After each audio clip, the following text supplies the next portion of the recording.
Banyak orang melihat peternak itu sederhana. Bajunya kotor, tangannya bau kandang, panas-panasan setiap hari. Tapi mereka lupa, dari tangan seorang peternak, lahir rezeki yang memberi makan banyak orang. Dan hari ini, video ini khusus untuk kamu, yang baru mulai beternak, yang masih punya satu kandang kecil, yang masih belajar, yang sering diremehkan orang sekitar. Menjadi peternak pemula itu tidak mudah.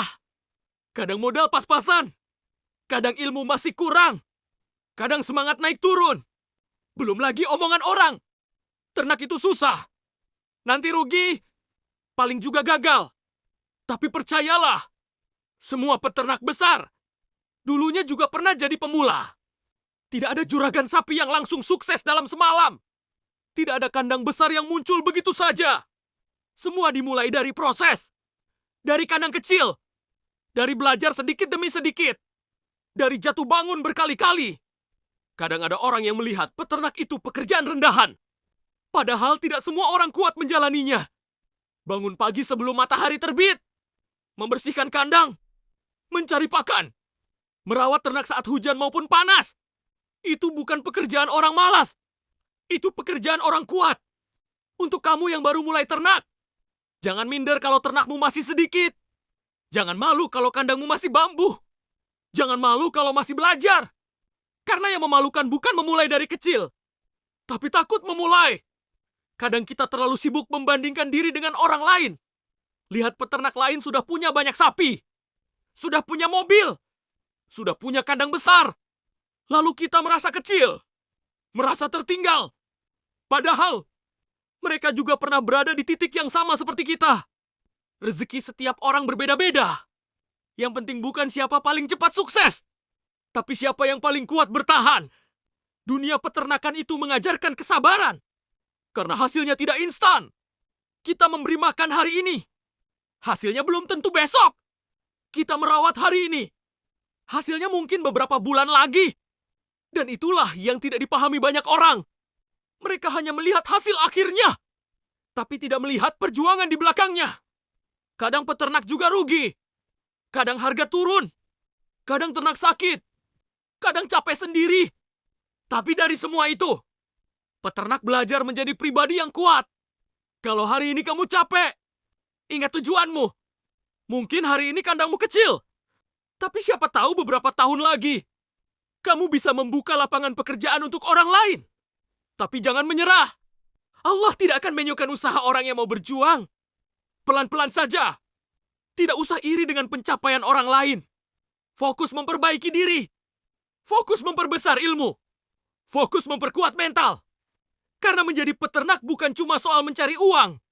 Ini Kusmunia 86. Dengan cara like, komen, dan subscribe.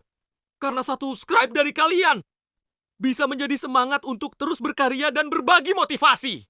Nggak pernah minum air yang banyak, samain demam tinggi, samain minum banyu anget, mandak yang banyak anget, pokoknya sak kuatnya samain. Wih waras, nggak pernah suntik mek dumbe ini banyu anget. Demam tinggi akhirnya virus itu harusnya diobati nggak dengan antibiotik, dengan garam. Akhirnya kakinya itu dikocori banyu panas sama garam, sembuh, nggak usah suntik apa-apa. Sapi itu PMK itu 3 hari, 5 hari, pokoknya sabar, telaten, sembuh sendiri ya. Terus dipakan yang lunak-lunak, ampas tahu, polar, biar perutnya isi untuk tenaga, atau digodok nih jenang nih jagung untuk energi, atau katol halus, satu timbo kecil nggak apa-apa. Terus dikasih rumput, terus kita bersihkan mulutnya, lidahnya itu sama balut diresiki, terus kasih apa itu garam, atau kita kasih sitron. Itu betulnya hanya itu, banyak sederhana.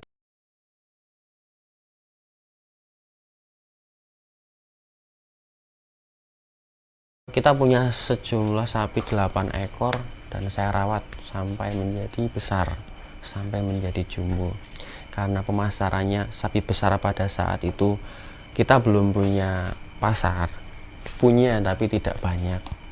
Jadi hasil akhirnya, endingnya sapi itu kita potongkan ya. Pada saat itu harga sapi potong saya ingat sekali masih di angka 42.000, 43.000 per kilo, dengan size ukuran sapi rata-rata bobot 750, ada yang 800, ada yang 600, pokoknya di atas 600 semuanya.